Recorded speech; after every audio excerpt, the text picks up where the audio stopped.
Thank you, everyone, for joining in the Los Angeles County Zoom show. Watch for our announcements on our day-to-day bulletin, allpartysystem.com. This is James Ogle. I'm a write-in candidate for U.S. President in the state of Idaho, as well as 9 other states right now.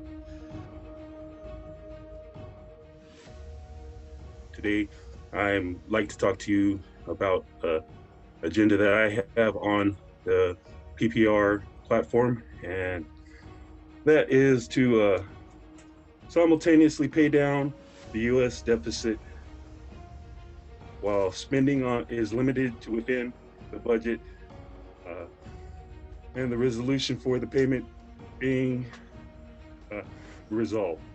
And budget is one of the biggest hurdles I think we have to overcome right now, especially at this time with coronavirus shutting everything down and government wanting to give stimulus for everything, but there's no money to act. So before we collapse and go into hyperinflation, it'd be smart to take care of some of that budget. Now we have this united coalition, the Electoral College, 539 party system.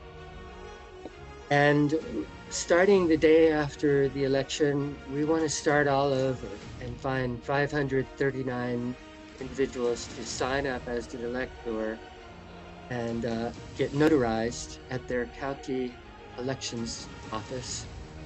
It's when you sign as an elector, they don't even care what party you register with under the US Constitution.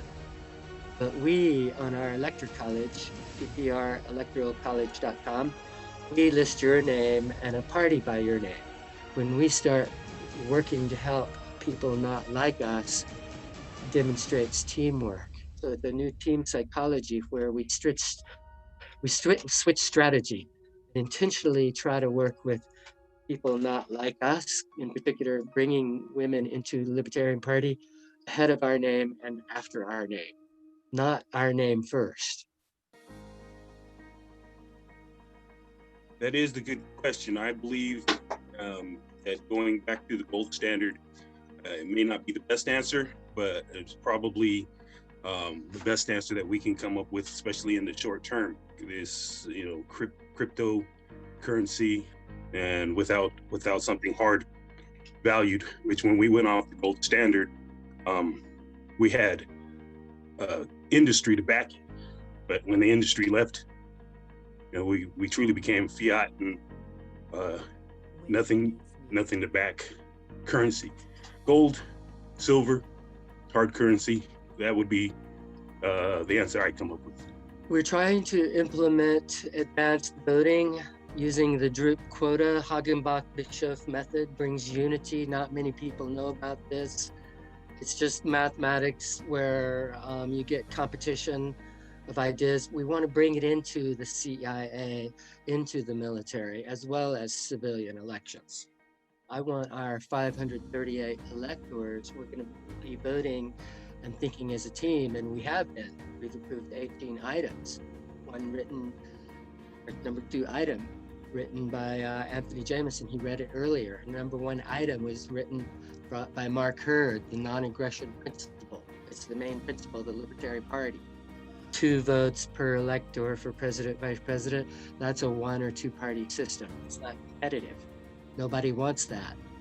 But we can't change it quickly. We have to organize our team. So that's what we're doing. You've got the Ogle Jamison ticket here. 1 Black Panther. And thank you all for joining the call.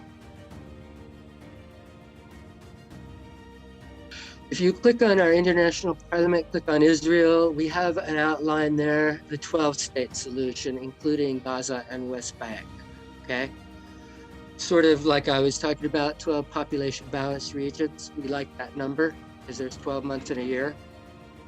We want this in every country, China too. It's just a lot more difficult to communicate with China, maybe through Hong Kong, other areas. We do have, some of our members are in China, empowering voters, let the voters, able to empower themselves to make corrections. Not one person setting all that. It takes time, but we have to move into that direction. Yeah, there's other spots in the world that are suffering the same kind of hardships that people are suffering, I should say. And again, it's governments are in control of everything that's going on, and unfortunately, everybody isn't on the same page.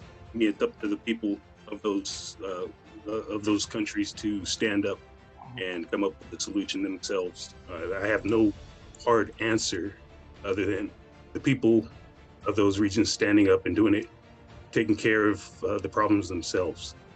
Yeah, we have, you got sanctions and tariffs on these different countries, and those countries are going to work with countries that we're not.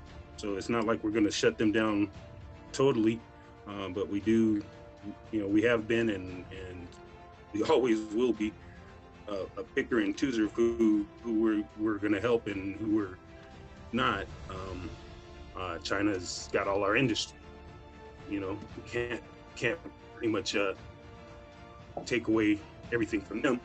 And plus they haven't, that I know of, openly said that they want to destroy us in any other way than economically. A little bit on both of those.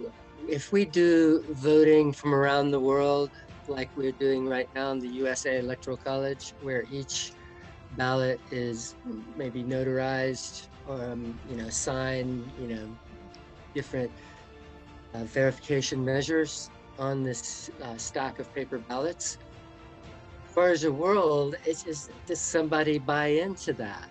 Do you buy into it? Does each person? We could work with the United Nations, like with China.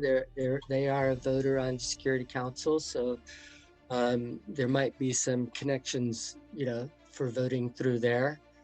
So we just pass that knowledge down to younger people, help these younger people, change the future.